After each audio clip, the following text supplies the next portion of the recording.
Hey guys, how are you today? Quick rant before we dive into today's chaos. As some of you might have noticed, YouTube's algorithm has decided I'm not special anymore. Shocking, I know. So now if you don't like, comment, or do a little backflip in the algorithm's honor, this video might just vanish into the void, never to be seen again. Seriously though, even a hi or "this is wild" in the comments helps way more than you think. It tells YouTube, hey, people actually like this channel. Maybe don't hide it from everyone. That can really help push my videos out to a wider audience, not just to my subscribers. So if you enjoy these stories and want to support the channel, that's the best way to do it. Now grab a drink, get comfy, and enjoy the drama. You won't want to miss this one. In-laws can be messy, but my sister-in-law definitely takes the cake. I, Blake, 33 female, come from a wealthy family and have a good job working in it. I also trade on the side, which has helped me become more financially comfortable. It started as just a hobby, but over time I got better at it, and now it brings in a decent amount of extra income. My husband Fernando, 35 male, also works in IT. In fact, we met when we were both working at the same office. We don't work together anymore, but we're still in the same field. When it comes to our jobs, we earn almost the same, but because of my family background in trading, I have a pretty comfortable financial cushion. I wouldn't say I'm rich, but I don't stress about money the way some people do. A few years ago, I used some of my savings to buy a beach house. It wasn't a crazy mansion or anything, but it was in a great location right by the water and had that perfect peaceful vibe. I didn't buy it to rent out or make money off it. I just wanted a place to escape to when life got too hectic. Over the years, I've let friends and family use it for vacations, and it's never been a big deal. Now this is where things get interesting. Fernando has a younger sister, Sophia, 22 female. She and I have always gotten along pretty well. We're not super close, mostly because there's a bit of an age gap and we have very different personalities, but I wouldn't say we've ever had any major issues. She's the type of person who likes nice things, and she has expensive taste. But the problem is she doesn't actually have the income to support her lifestyle. She works as an esthetician, which is a good job, but not exactly one that allows for constant designer shopping sprees. She has a habit of maxing out her credit cards, then paying them off just enough to use them again. It's this never-ending cycle where she's always spending more than she can afford, but somehow she never really seems worried about it. When Sophia got engaged, she went all out, and I mean all out. Big venue, designer dress, fancy decorations, the whole 9 yards. I knew she didn't have the money for it, but her parents were helping with the costs, and I assume her fiancé was contributing too. Speaking of her fiancé, I honestly don't know much about him. He works in sales, but that's about all I know. We've met a few times and he seems polite enough, but we've never had any real conversations. Sophia always made it seem like he was the one, and that was that. So I just smiled and nodded whenever she talked about him. Anyway, when she asked me to be one of her bridesmaids, I was a little surprised. I mean, we get along, but I wasn't expecting to be part of the wedding party. Still, I accepted because it felt like the polite thing to do. The wedding planning was a lot. Sophia was very particular about everything, and it was clear that money was becoming a problem. She would complain about how expensive things were. But instead of cutting back, she'd just sigh dramatically and find a way to justify the cost. Then one day, I heard through Fernando that Sophia and her fiancé weren't planning on going on a honeymoon. Not because they didn't want to, but because they simply couldn't afford it after spending so much on the wedding. I thought about it for a bit and decided that as a wedding gift, I'd let them use my beach house for a weekend. It seemed like a nice, thoughtful gift, and I knew Sophia would love it. When I told her, she was ecstatic. She hugged me and kept saying how perfect it was. She even talked about how she'd always dreamed of having a honeymoon somewhere by the water. I felt good about it, thinking I had done something nice that would make their wedding experience a little more special. So, issues began at her bachelorette party. I had already decided that I'd cover the bill for the night. Most of Sophia's friends were either unemployed or still in college, and since I was the oldest one there, it just made sense. I wasn't expecting anything crazy. Just a nice dinner followed by some dancing at a club. Nothing too extravagant. Dinner started off fine. The restaurant was one of those trendy places with dim lighting, overpriced cocktails, and tiny portions. You know the type. Everyone was in high spirits, laughing, drinking, and taking a million pictures for Instagram. I wasn't super close with most of the girls there, but I was being friendly and making small talk. It was one of those situations where you just go with the flow. Then, right as we were finishing up dinner, I got a notification. It was from my security system, saying that the smoke detector in my house was going off. My heart nearly dropped. Fernando wasn't home. He had gone out with some friends, and I happened to be closer to the house than he was. So I had no choice but to rush back and check on things.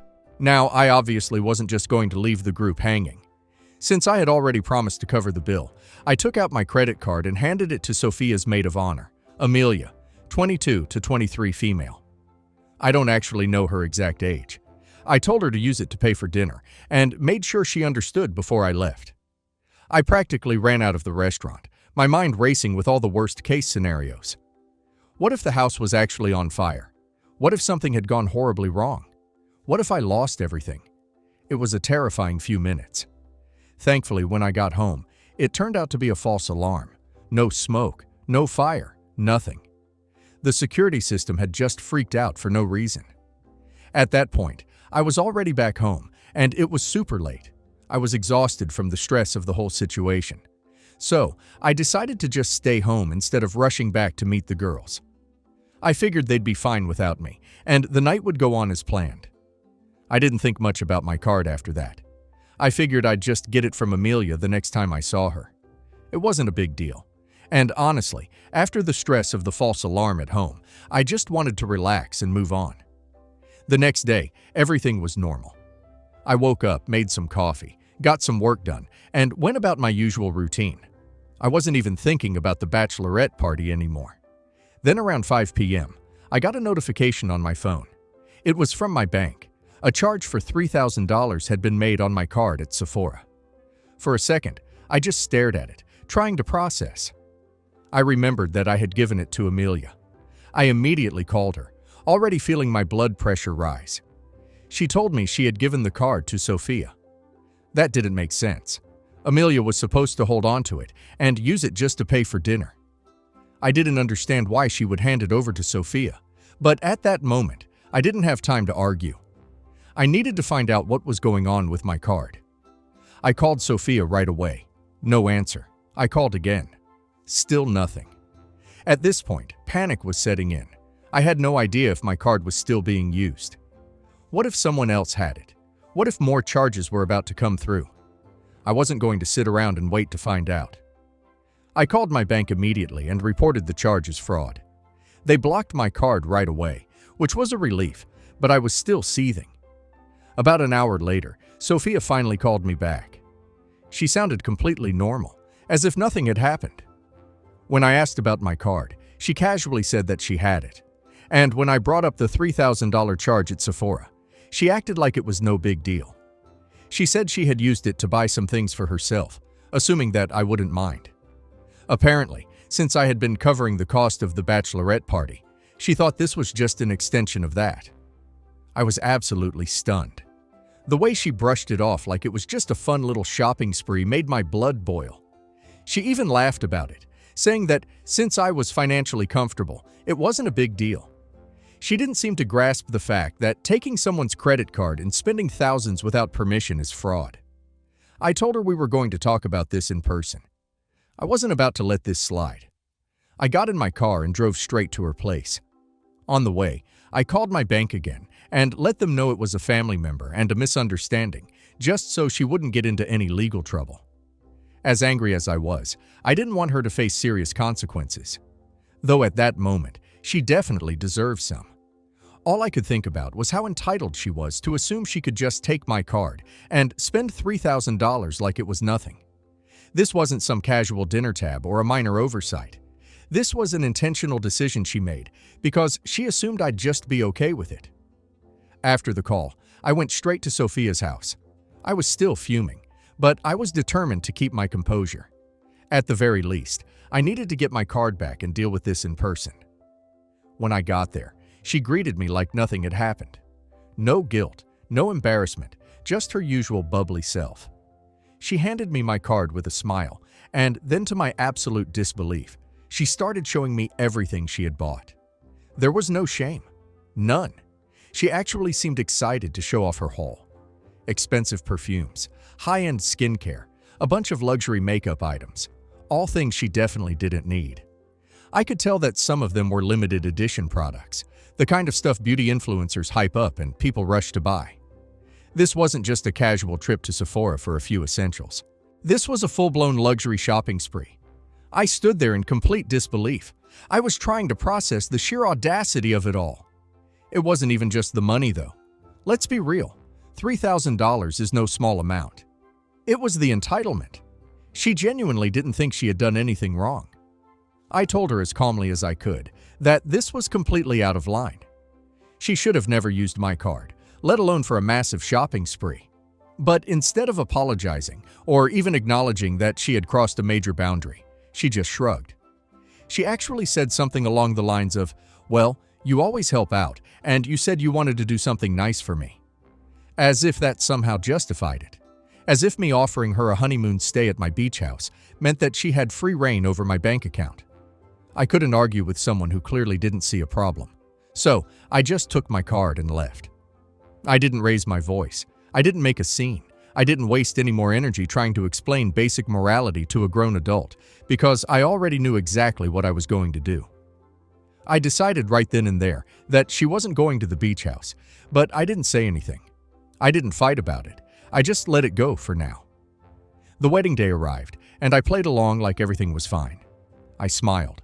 I took pictures. I made small talk. I even stood beside her as one of her bridesmaids without a single hint of what was coming. I wasn't about to cause drama on her big day. That wasn't the time or place for it. The wedding itself went smoothly. The venue was beautiful. The guests were having fun, and by the time the reception was winding down, I was honestly just waiting for the moment. And sure enough, it came. Sophia found me, beaming, and casually asked when I was going to give her the keys to the beach house. She was so sure that I was still going to let her use it. She had no doubt in her mind that I had just moved past the whole credit card situation and that her honeymoon was still happening exactly as planned.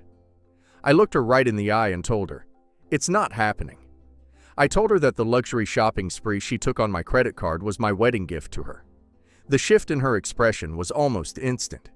It went from confident and happy to pure shock, like it had never once crossed her mind that there would be consequences for what she did. And then she lost it. I mean, full-blown meltdown right there at the wedding in her wedding dress. She started crying, yelling about how unfair I was being, about how I was ruining her honeymoon. She was sobbing about how she had been looking forward to this, and how I was being petty over just some makeup. The guests started noticing, and suddenly everyone was watching this grown woman throwing a tantrum at her own wedding reception. Her new husband was trying to calm her down, but she wasn't having it. Her mom got involved, pulling me aside and asking me what was going on. When I explained, she actually had the nerve to say, "But it's just money and you have plenty." That's when I realized that the entitlement wasn't just a Sophia problem. I stood my ground. I told them that I had been more than generous by offering my beach house in the first place. But Sophia chose to take advantage of me. I wasn't about to reward her for it. Of course, word spread fast, and soon I had family members coming up to me trying to convince me to just let her use the beach house. Even my husband pulled me aside and said that I was being too materialistic. He actually said, "It won't cost you anything, so why not just let her have it?" I was stunned. I asked him if he really thought it was okay for Sophia to steal from me and still expect a reward. He just sighed and said, "It's done now. Just let her have the house so we don't keep dragging this out." And that's when I knew I was completely alone in this. This was yesterday, and I still have Sophia bombarding me with calls and texts. Even Fernando is telling me to let this go. What should I do? Not the a-hole. OP offered her an incredibly generous wedding gift, and she decided to repay that kindness by committing credit card fraud. Her being family doesn't erase basic ethics. OP doesn't get to steal thousands from someone and then expect a free luxury honeymoon. OP handled it better than most people would have, calmly, without making a scene, and simply enforcing consequences. And now let's hear community's opinion. This isn't about money. It's about respect. Sophia treated your generosity as entitlement. You have money, so it's fine, is not an excuse to steal. People love to twist things when it's convenient. She's trying to paint you as cold because it's easier than admitting she's selfish. You gave her so many chances to act like an adult, and she doubled down. Let's be honest. Sophia's meltdown at the wedding wasn't about the beach house. It was about losing control of her little fantasy, where she gets everything she wants with zero consequences. Good for you for ending that illusion, and shame on your husband for minimizing what she did. If the roles were reversed, would he be so quick to let it go? Doubt it. Oh, it's just money and you have plenty. Yeah, and Sephora is just lip gloss, right? I'm glad you gave her the reality check she needed. The fact that she thought you'd still hand her the keys after that is wild. You didn't ruin her honeymoon. She did when she decided to shop her way through your credit limit. Update. Hi everyone. I know it's been 3 months since my last post, and I just want to say thank you for all your comments, advice, and support. It was honestly overwhelming to see how many people agreed with me and told me I wasn't overreacting. It made me feel a lot better about my decision. Now, for the update, because things have not calmed down. First, I want you all to know that I didn't back down. Sophia never got to use my beach house, and I have zero regrets about that. At first, Fernando wasn't really on my side, and I'll admit that part hurt. I really thought he was going to keep pressuring me to just let it go. But after a few weeks, he finally saw where I was coming from. He admitted that he hadn't really thought about it from my perspective and was just trying to keep the peace. Once he realized how insanely entitled Sophia had been, he agreed that I had every right to say no. It took him a while, but at least he got there. Sophia and her husband did end up going on a honeymoon, but let's just say it was not the luxury getaway she had been dreaming of. Instead of a beachside villa with ocean views, they ended up going on a road trip to a national park and staying at a motel. Now, don't get me wrong, there's absolutely nothing wrong with a national park honeymoon. Plenty of people do that and have an amazing time, but for Sophia, this was basically the worst thing that could have happened to her. This is the same girl who acts like she's allergic to anything that isn't 5-star luxury. The idea of her staying in a motel instead of a fancy resort is really funny to me. I can only imagine the meltdown she must have had when she realized this was her honeymoon. And from what I've heard through family, she's been telling anyone who will listen about how I ruined her honeymoon over a few dollars. A few dollars. She really has the nerve to act like I threw a tantrum over pocket change when she literally stole thousands from me. The way she's spinning the story, you'd think I canceled her honeymoon over a $20 meal instead of a massive Sephora haul. Apparently, she's been going around playing the victim, telling everyone that I turned into a different person and that she never expected me to be so cold. I've had a few relatives reach out trying to guilt me into apologizing and making things right. I have no idea what version of the story she's telling them, but I'm guessing she conveniently left out the part where she committed credit card fraud. But this wasn't even the biggest issue. Apparently, Sophia's credit card debt is so much worse than what I had originally thought. Like, I knew she was bad with money, but I didn't realize just how deep she was in the hole. And the worst part was that she didn't tell her husband. He had no idea how much debt she was sitting on until just a few weeks ago. She basically just didn't mention it before they got married. I guess she thought he wouldn't find out. Or maybe she planned on magically fixing it somehow before he noticed. I have no clue what her thought process was, but now he knows. And unsurprisingly, he's not happy. From what I've heard, things are really bad between them right now. They're fighting a lot, and from what one of our relatives told me, it looks like they might have to move out of their apartment because they can't afford the rent and pay off her debts at the same time. The place they're living in isn't even anything crazy. It's just a regular 2-bedroom apartment, not some luxury penthouse. But the problem is that Sophia lives way beyond her means and clearly thought she could keep doing that after getting married. But now that her husband is seeing the reality of the situation, he's not on board. I honestly feel bad for him. I barely know the guy, but I can only imagine how blindsided he must feel. I mean, can you imagine thinking you're starting a stable life with someone, only to find out that they're buried under a mountain of debt that they didn't even warn you about? That's rough. I don't feel bad for Sophia because this is her fault. Honestly, before the whole credit card theft incident, I probably would have helped her. I mean, I wouldn't have given her money, But I definitely would have set up some kind of loan, so she could at least avoid those ridiculously high interest rates. I know how bad credit card debt can get, and I would have been willing to help her in a way that made sense. But after what she did, I can't help her. I won't. Not after she stole from me. Not after she acted like it was no big deal. Not after she spent months trashing me to anyone who would listen, just because I didn't let her use my beach house. Update 2. Hi everyone. I know it's only been 2 days since my last update, but things just keep unfolding.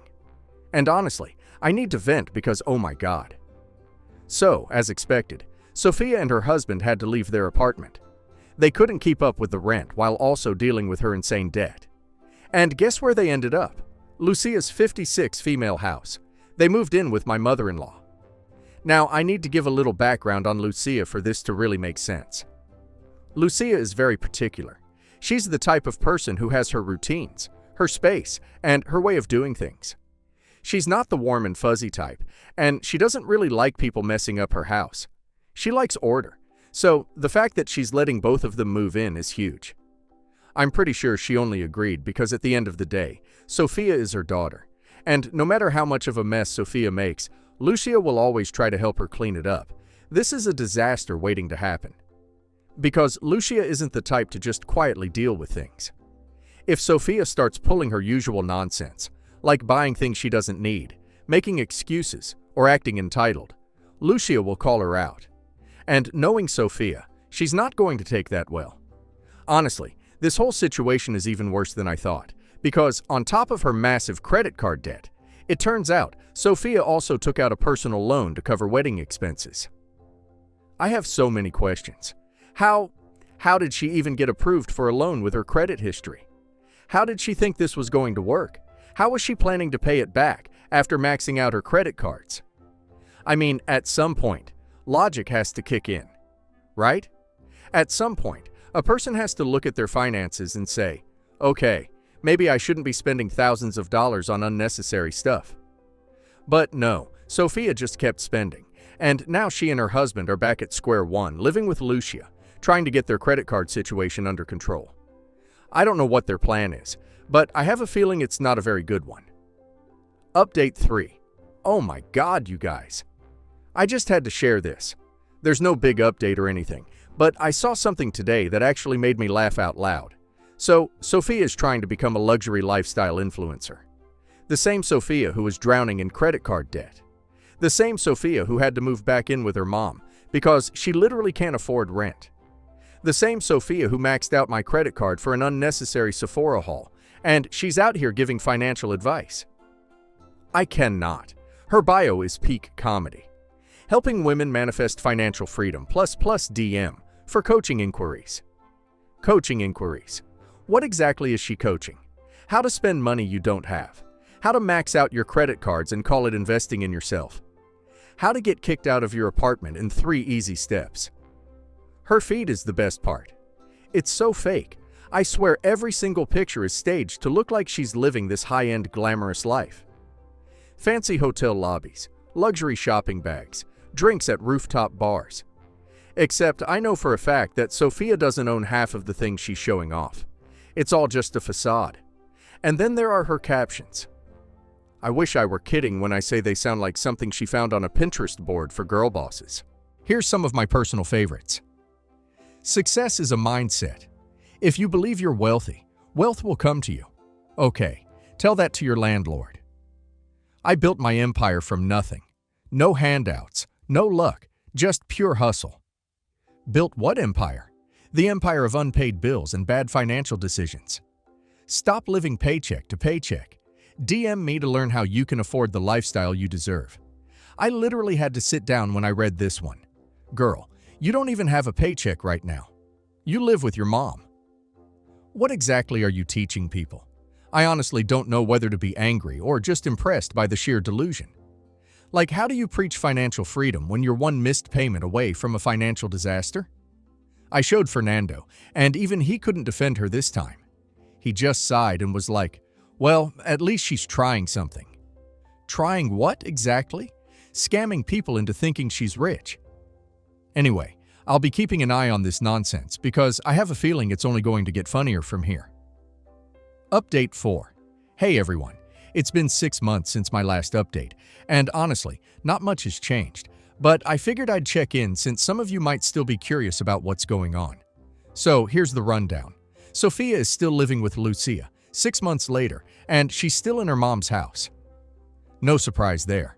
Honestly, Lucia hasn't said much to me about her either, which is probably a bad sign. Knowing her, she's already tired of having Sophia in her house.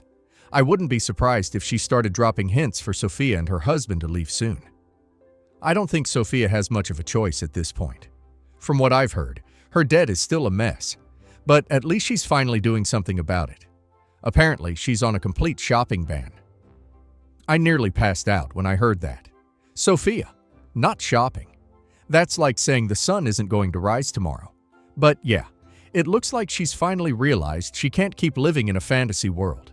No more random Sephora hauls. No more treating herself with money she doesn't have. No more pretending to be rich on Instagram. It's about time. She even took up a second job waitressing. I did not see that one coming. Sophia is working a customer service job. Sophia, who once said she could never work in a restaurant because she hates taking orders from people. I would pay good money to see her trying to stay polite while someone sends their food back. I don't know exactly where she's working, but I heard it's some small diner. So yeah, she's definitely not living the luxury lifestyle she was trying to sell on Instagram. Also, that whole luxury influencer thing is dead. Her page is still up, but she hasn't posted in months. All the boss babe captions are gone. No more manifesting wealth nonsense. No more fake deep posts about building an empire. It's like she's pretending that whole phase never happened. I guess reality hit her like a truck. We are still not on speaking terms. We haven't talked since the wedding drama. I don't hate her or anything, but I also don't see any reason to reach out. She made her bed and now she has to lie in it. To be honest, I feel a little bad for her. Not bad enough to help her, but still, it can't be easy going from spending thousands on luxury shopping sprees to waiting tables and living with your mom. I hope she's finally learning something from all this. From what I heard, she's also trying to sell off some of her designer stuff. Bags, perfumes, maybe even some of the things she bought with my credit card. She probably realized that a Gucci bag isn't going to pay her bills. That's pretty much it for now. If anything major happens, I'll update again. But for now, Sophia's luxury lifestyle era is officially over.